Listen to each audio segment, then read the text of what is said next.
일반 대중이 연준에게 뭘 바라고 있느냐. 네.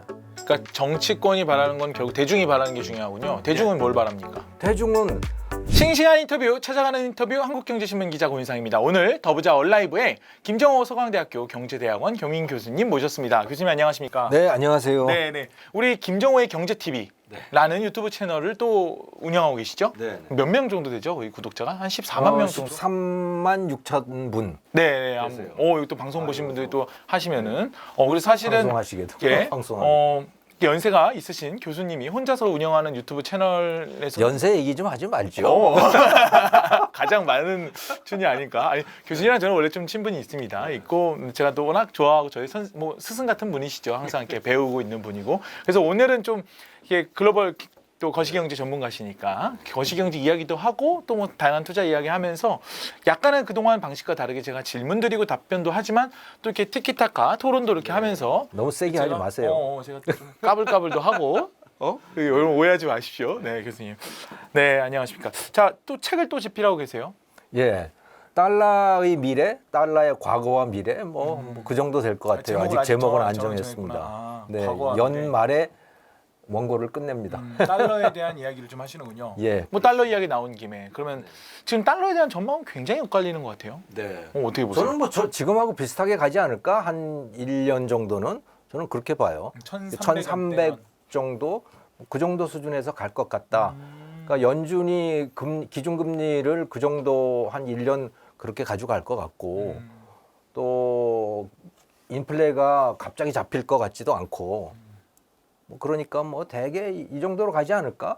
근데 이제 관건은 미국의 상황은 그렇다고 하더라도 우리나라의 상황이 어떨지가 사실은 저는 더 중요한 변수가 아닐까라고 생각이 돼요. 그러니까 지금 달러의 가격을 결정하는 것은 이제 미국의 금리 이런 것들은 이제 반영이 됐으니까 지금 우리 내부의 사정이라는 얘기죠. 예, 내부의 뭐 사정이 굉장히 불확실한 게 있다. 뭐가 특히 있습니까? 집값이 떨어져서 네네. 이제 부동산 PF들이 굉장히 어려워질 것이고 네네. 거기에서 만약에 사고가 터져서 내부의 금융위기가 생긴다면 우리 한국 내에 네네네. 그러면 그게 당장 환율에 반영이 되겠죠. 그럼 환율이 치솟을 수 아니 있죠. 가능한 시나리오라고 보세요? 저는 뭐 충분히 가능한 시나리오라고 봅니다. 왜냐하면 금리는 계속 올라가잖아요. 네네. 금리는 계속 올라갔는데 그게 암호화폐라든가 주식 가격에는 이미 다 반영이 돼 있어요. 부동산은 반영이 안 됐어요, 아직. 이제 반영이 되기 시작하는 거죠. 네. 그러니까 부동산이라고 하는 건 거래가 자주 일어나질 않기 때문에 그렇죠. 몰라요. 네, 거래가 자주 일어나는 증시나 암호화폐처럼 빨리 반응이 안 나타나고 네네. 오래 반응이 나타난단 말이에요. 길게 두고. 네. 지금 이제 조금씩 떨어지기 시작하잖아요. 그런데 앞으로 저는 더 떨어질 거라고 봐요. 그러면 당연히 부동산 PF들이 난감해지는 거고 거기에 투자했던 증권사나 뭐 이런 투자사들이 어려워질 수 있고 그게 우리나라 채권 시장에 영향을 얼마든지 줄 수 있다. 그러면 키는 한국은행이 들고 있습니까? 그렇죠. 한국은행이 오늘 3.5% 최종금리 얘기했잖아요. 예, 이제 그렇게 되면 한국은행이 돈을 풀어야 되는데 네. 이게 금리를 올리는 기조하고 잘 안 맞는 거예요. 그렇게 되면. 글로벌 기조랑 예. 그렇죠. 그래서 난감할 수가 있고 네네. 어쩔 줄을 몰라 할 수 있습니다. 지금도 이미 그러고 있다고 저는 생각이 되는데 아무튼 그래서 내부의 불확실성이 매우 크다. 이 부동산 문제 때문에. 네. 네. 그래서 그것이 어떠느냐에 따라서 뭐 1,300원에서 더 올라갈 수 있겠지만 큰 문제가 안 생기고 내부가 그냥 뭐 한국 내부도 비슷하게 간다면 그냥 1,300원 정도 거기서 오르락내리락 하지 않을까 하는 그런 전망을 해봐요. 제가 듣기로는 최근에 뭐 금융당국에서는 그 회사채 흐름이라든가 이런 거에 굉장히 그 신경을 많이 쓰고 있다고 온 부서가 그 신경을 많이 쓰고 있다고 합니다. 그러니까 그 신경을 쓴다라고 하는 거는 돈을 풀어야 되느냐 말아야 되느냐를 가지고 신경을 네네. 쓰는 거잖아요. 네. 근데 전체 기조는 뭐냐면 돈을 줄이는 거예요. 네. 큰 흐름은 돈을 줄이는 상태에서 여기 돈을 더 풀어낸다 그러면 이게 뒤죽박죽이 되는 거죠. 큰 기조하고 맞지는 않기 때문에. 그럼 어떻게 해야 돼요? 그러니까 그거는 이제 결단이 필요한 거예요. 그러니까 영국을 보시면 알아요. 영국이 전체적으로 양적 긴축도 하고 금리도 오르고 그러는 상황에서 이제 거기에 그 채권 시장에서 문제가 생겼잖아요. 네네. 그랬더니 그 영란은행이 갑자기 돈을 풀어가지고 또 그 채권들을 사들였단 말이에요. 네. 이거는 뒤죽박죽이 된 거예요. 그러니까 돈을 줄여야 되는데 또 한편에 돈을 풀어낸 거예요. 그럼 이게 뭐 한 거냐? 뒤죽박죽이 되는 거죠. 자, 그런 이제 취지로 얘기하는 것들이 네. 자 연준 같은 경우에도 이제 금리를 지금 올리고 있지만 뭐 터미널 레이트라고 하는 최종 금리가 한 5% 초반대로 나올 것이다 이렇게 예상을 하고 있는 거예요. 네. 근데 뭐 이제 그런 과정 속에서 자산이 힘들어지면 네. 다시 5% 올렸다가 네. 좀 천천히 유지했다가 이제 다시 떨어질 것이다. 네. 그런 기대가 지금 주식시장에도 좀 반영되고 네. 그러고 있는 거 아니겠습니까? 그렇죠. 교수님 보시기에는 그 앞으로의 금리, 그러니까 연준 금리의 좀 향방은 어떻습니까? 네, 연준은 법적 책무가 있죠. 그게 금리 2%, 인플레이션. 네, 인플레이션 2%, 그리고 맥시멈 임플로이먼트라고 하는 게 있죠. 또 또는 그다음에 이제 그 롱텀 인터레스트 레이트라고 하는 게 세 가지인데 장기 이자율. 장기 이자율은 어떻게 할 수 없는 거니까 네. 이거는 빼고 그래서 물가와 실업률, 그러니까 고용률 요 두 가지만 목표가 되잖아요. 네. 네. 여기서 확실한 건 2%예요. 네. 물가 2%. 그다음에 고용은 실업률로 따졌을 때 뭐 4 내지 5%인데 요것도 좀 뭐 유동성이 좀 있는 것이고. 그러니까 중요한 거는 2%인데 그 2%를 달성할 수 있을까?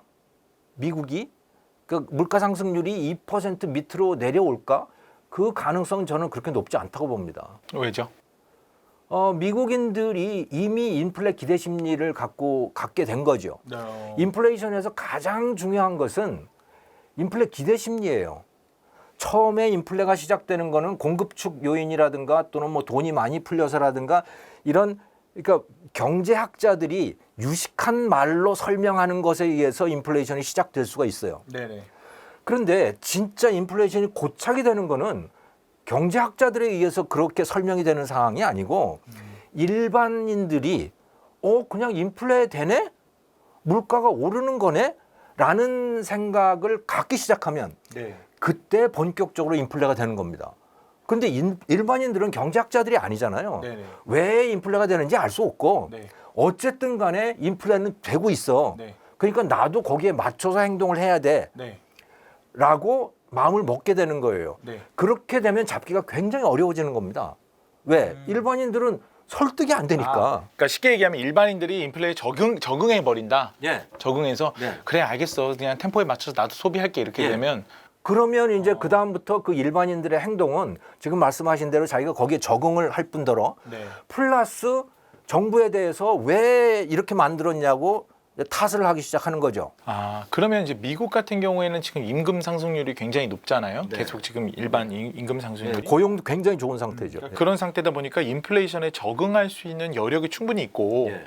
그리고 적응 과정에서 인플레이션이 계속 우리 어떤 연준이 목표로 하는 2%로 만드는데 어려움을 줄 것이다 이렇게 보시는 거예요? 그렇죠. 예, 그래서 80년대에 폴 볼커라고 하는 사람이 연준 기준금리를 22%까지 올렸었어요. 네. 그럼 21.5. 미친 금리라고요. 그렇죠. 그거는 그렇게 했던 이유는 뭐냐? 그 전임이었던 번스 의장이 그러니까 볼커 이전에 번스가 거기선 기준금리를 10%까지 거기도 굉장히 많이 올렸습니다. 그런데 하도 뭐라 그랬죠? 인플레이션이 꿈쩍을 안 하는 거예요. 네. 잘 안 움직여. 네. 그러고서 볼커로 넘어간 거예요. 네. 볼커는 야 이거는 충격을 줘야 되는 거야. 제대로 본 거죠. 그게 22%까지 올렸어요. 미친 금리를 한 거예요. 그랬더니 사람들이 콱 하고 충격을 먹은 겁니다. 그리고 인플레가 떨어졌죠. 그러니까 이건 심리 게임입니다. 그냥 뭐 복잡하게 경제학 교과서대로 되는 게임이 아니고 대중들이 뭐가 달라지네? 라고 하는 어떤 그런 충격을 받아야 되는 상황인 그러면 거죠. 수요를 일부러 죽여야 된다는 거예요? 그렇죠. 경기 침체를 일부러 만들어야 되는 일부러 만들어야 되는 거죠. 그러면 그래서 경기 일부러 침체는 만들고 있는 연준은 경기 침체를 일부러 만드는 겁니까? 예. 그런데 이제 거기에 그 뭐예요? 제한 조건이 뭐냐면 고용이 떨어지면 안 돼. 실업이 늘어나면 안 돼. 네네. 그런데 여전히 실업은 4% 밑이라고요. 그러니까 미국의 입장에서는 연준의 입장에서는 그냥 저걸 그 경기 침체를 만들어내야 되는 거죠 지금. 근데 그렇게 되면 우리가 양적 완화의 시대가 계속되고 있었잖아요. 네. 계속 돈을 풀던. 근데 양적 완화의 시대가 이제 만약에 좀 주춤하고 네. 이제 다시 떨어지면 과거에 그러니까 우리 양적 완화가 없던 그 시절로 돌아가는 겁니까? 완전히 돌아가는 거 아니면 다시 양적 완화 시대가 다시 시작되기 위해서 잠깐 쉬고 가는 겁니까? 그러니까 지금 말씀하신 양적 완화가 그냥 돈을 풀어낸다라고 하는 의미에서 양적 완화인지 아니면 연준의 구체적 정책으로서 즉 대규모 채권 매입 한다고 하는 정책의 양적 완화인지는 어떤 의미인지는 잘 모르겠는데 후자로 여쭤보는 겁니다. 아 후자로 네. 네. 그러니까 연준이 자기가 갖고 있는 자산을 정리함으로써 네. 만들어내는 양적 완화. 그것까지 본격적으로 되면요 저는 굉장히 무서운 결과가 올 거라고 봐요. 네. 왜냐하면 지금 그 연준이 자산을 9조 달러를 갖고 있어요. 그 9조 달러는 연방정부 국채를 매입을 했고 네. 또 회사채들을 매입했고 그래서 이제 그 코로나 이후에 망한 기업들이 거의 없습니다. 망하려고 그러면 그 전에 얼마였죠? 9조 달러 전에는 2019년에 4조 달러 그렇죠? 왔었어요. 4조 달러였는데 그게 2021년 3월부터 급증하기 시작해서 9조 달러가 된 거예요. 여기 그래프 가져오신 그래프 내용이 그렇죠. 그런 내용이군요. 예. 그러니까 그때 2배가 더 늘어난 거죠. 네. 이 얘기는 무슨 얘기냐면 망할 기업들을 다 살려줬다는 얘기입니다. 그러니까 연준이 가지고 있는 자산이 뭐 1조 달러면 대충 뭐 1,000조 이상인 거잖아요. 그렇죠? 예, 그렇죠. 그걸 이제 연준이 자기 이제 정부 돈을 풀어서 그 돈을 그냥 돈 찍은 거예요, 말하자면. 찍어가지고 사들여서 자기네 자산을 늘린 거군요. 예. 그러니까 늘어난 만큼 시중에 돈을 풀었다고 보면 되는 거군요. 그렇죠. 시중에 돈을 풀었고 시중에 그러니까 망해야 될 기업들이 다 살아 있는 것이고요. 네. 왜냐하면 그런 기업들이. 그런 회사들의 회사채를 다 사들인 거니까. 네네. 예. 그러니까 그 빚 위에 올라서 있는 겁니다. 네. 네. 근데 이거를 어느 정도까지 줄일지 사실은 여기에 대해서는 굉장히 불확실해요. 금리에 대해서는 금리에 대해서는 5% 정도까지 갈 거다라고 하는 컨센서스가 있잖아요. 지금. 그렇죠. 5.25% 근데 연준의 굉장히 중요한 두 가지의 정책 축이 하나는 금리고 또 다른 하나는 채권 매입이란 말이에요. 양적 완화라고 하는 거. 그걸 그래서 엄청나게 채권들을 사들였어요. 그래서 다 경제를 살려놓은 거예요. 이것을 어떻게 할 것이냐. 현재는 지난 9월부터 한 달에 1,000억 달러씩 줄이고 있습니다. 9월부터 1,000억 달러씩 그렇죠. 그때부터 줄였죠. 1,000억 달러씩 줄이고 있는데 그러면 이거를 어디까지 줄일 거냐. 지금 9조까지 쌓아놨는데 채권을 이거를 2019년 이전 상태로 돌릴 거냐? 그럼 다시 4억 달러를 만드는 거예요. 이렇게 되면 5,000조. 그러니까 우리나라 돈으로 지금 5조. 한년에 5조. 5조 달러니까. 5조 달러니까 5,000조 원. 그렇죠. 5,000조 원. 6,000조 원. 정말 천문학적인 숫자입니다. 네. 거의 경에 해당되는 삼성전자 20개. 네. 20개. 네. 그렇게까지 돌려놓지는 못할 것 같고 네네. 한 2년 정도 그걸 줄인다 그러면 생각을 해보면 그게 한 6조 정도까지 줄어들 수 있어요. 네. 그것만 하더라도 아마 엄청난 기업들이 나자빠지게 될 겁니다. 이제 채권 시장이 흔들리고.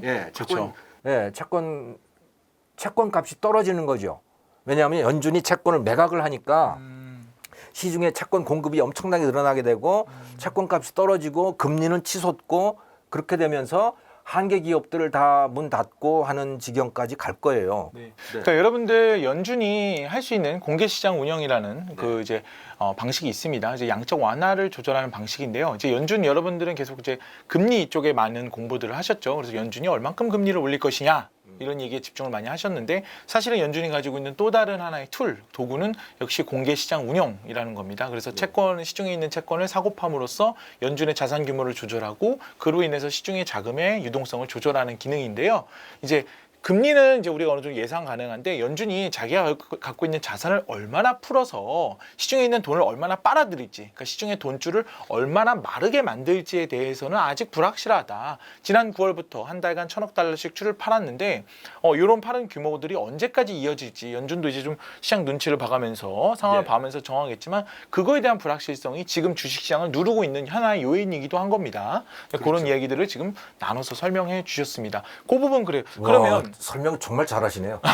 1천억 달러씩 줄였어요. 그런데 이걸 언제까지 얼마 줄일지 아무도 예측을 못하는 겁니까? 그거는 이제 인플레이션하고 그렇죠. 예, 인플레이션하고 실업률이 이제 중요한 거죠. 네네. 예, 인플레 2%까지 떨어져야 되는 거예요. 근데 이제 시장에서 기대하는 건 이런 거예요. 인플레이션은 지금 뭐 이제 글로벌 IB들이 예상하는 거는 내년 말 정도 되면 인플레이션이 우리가 목표하는 거에 거의 가깝게 될 것이다. PC 디플레이터 기준으로 갈 수 있다. 이렇게 보고 있어요. 교수님 보시기도 그렇습니까?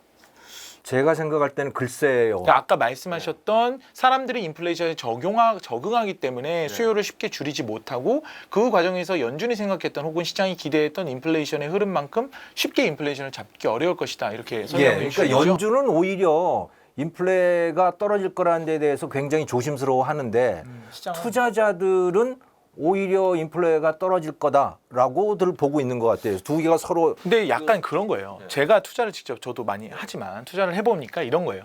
주식 시장이 떨어지면 사람들이 자산이 좀 떨어지고 부동산이 떨어지면 사람들이 뭐 금리가 오르고 하면 가처분 소득이 줄잖아요.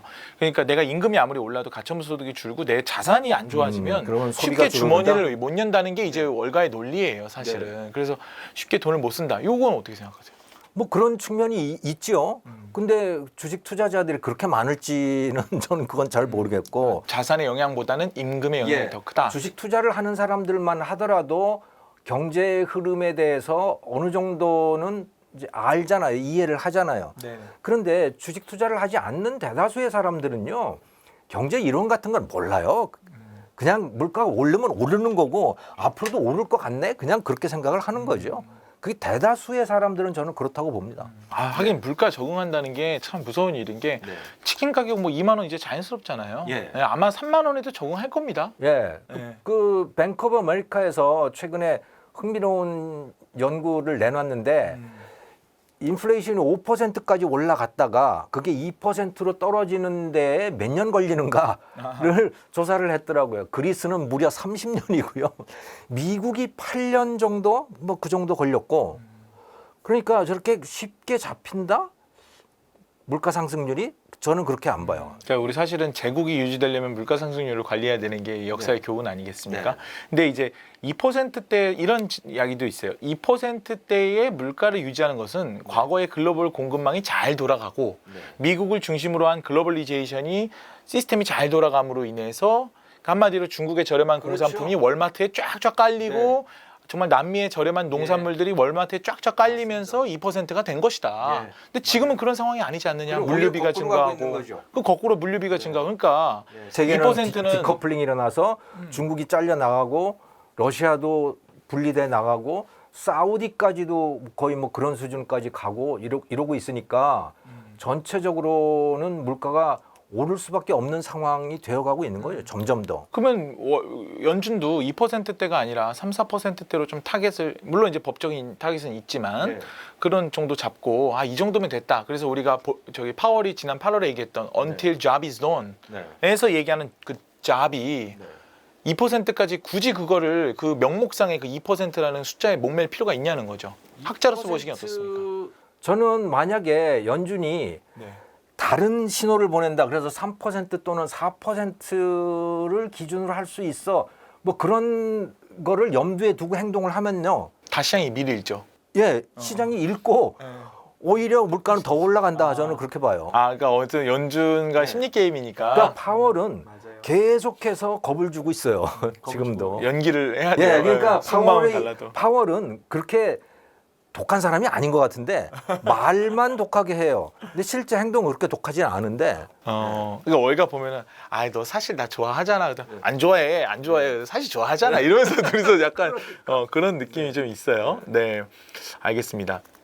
자, 우리 계속 얘기했는데 양적 완화를 얼마나 줄일지 모르고, 그러니까 우리 시장이 지금 주식 시장이 이제 다들 그렇게 얘기하실 거예요. 그래, 경기 침체, 금리 다 좋아. 그런데 시장은 그거 다 반영했다며 그러면 이제 주식시장이 오를 수 있는 거야? 라고 이제 기대를 할 때 주식시장이 쉽게 오르기 위해서는 좀 이제 회복하기 위해서는 아까 말씀하셨던 연준이 갖고 있는 자산을 얼마나 도대체 시장에 내팔아야 되는가 그런 거에 대한 확인도 돼야 되고 또 한편으로는 기업 이익들 그죠?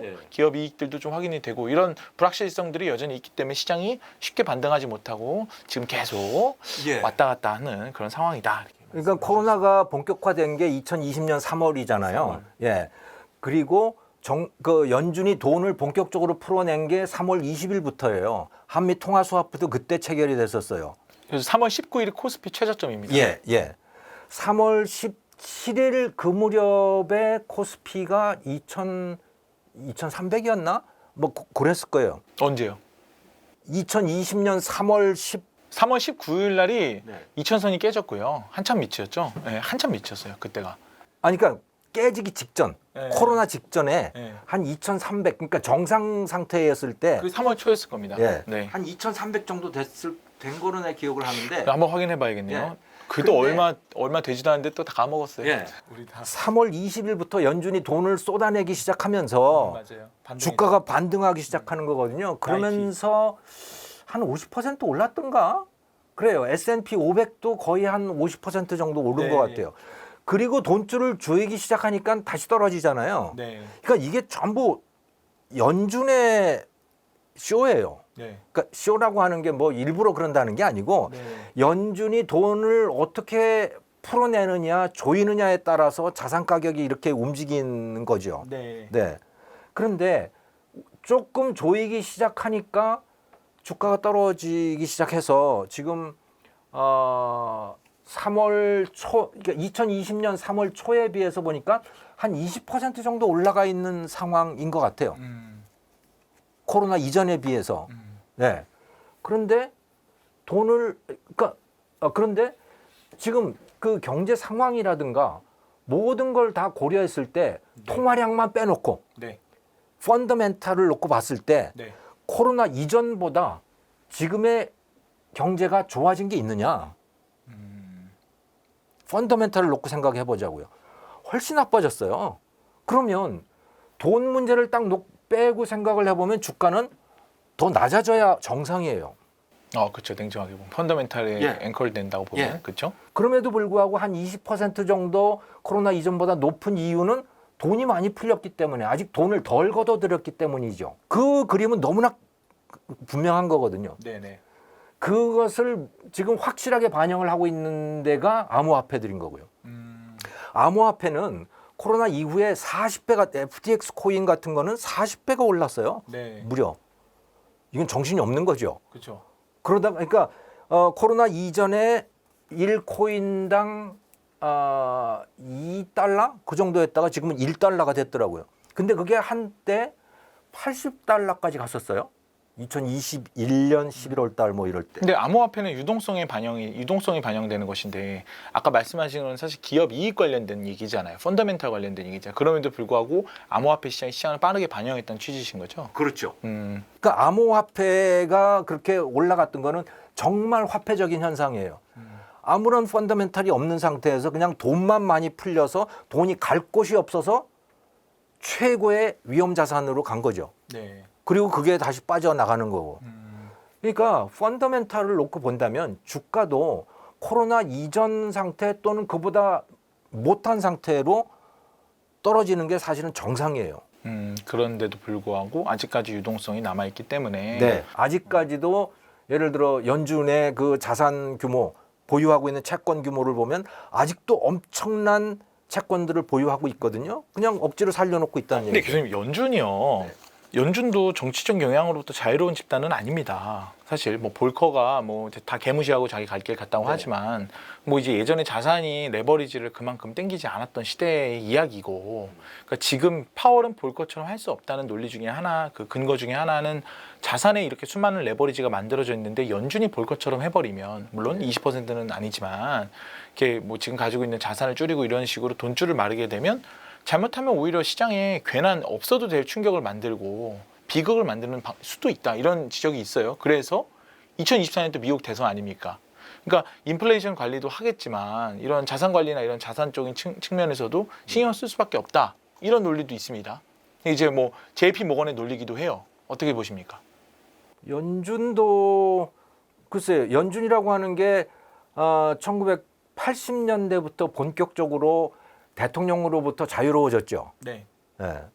대통령이 그래서 연준에 대해서 뭐라고 얘기를 안 하고 그래서 경제 정책에 있어서 연준 의장이 세계 최고의 영향력을 행사하고 있지요. 하지만 연준도 어쨌든 간에 뭐 정치적인 동물인 건 분명하고 네. 그래서 대중의 손가락질을 피해 나갈 수는 없어요. 그러면 대중들이 일반 대중이 연준에게 뭘 바라고 있느냐? 아, 예. 그러니까 정치권이 바라는 건 결국 대중이 바라는 게 중요하군요. 대중은 뭘 바랍니까? 대중은 투자자들, 주식 투자자들은 주가가 오르길 원하겠죠. 그러면 그건 돈을 풀어내야 돼요. 그런데 일반 대중, 그야말로 아까 얘기했던 그냥 주식 투자도 안 하는 그냥 보통 사람들, 아, 그냥 물가가 오르네? 왜 이러지? 아, 맞아요. 예. 이러는 사람들은 물가를 잡기를 원하는 거죠. 아, 오히려 은행의 예금 금리가 높아지고 네.